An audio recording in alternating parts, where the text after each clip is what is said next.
大基本千万字，逐工要和大家做伙来捌一日。咱新闻常常报道庙宇挂香活动特别闹热。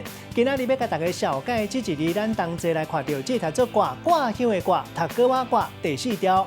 挂意思本地是讲用草芥啊，或者是黏粒啊在内加丝，甲物件切开或者是切断。咱讲是挂条啊，或者是挂草。像讲嘛有真侪人爱食挂包，嘛是用这个挂。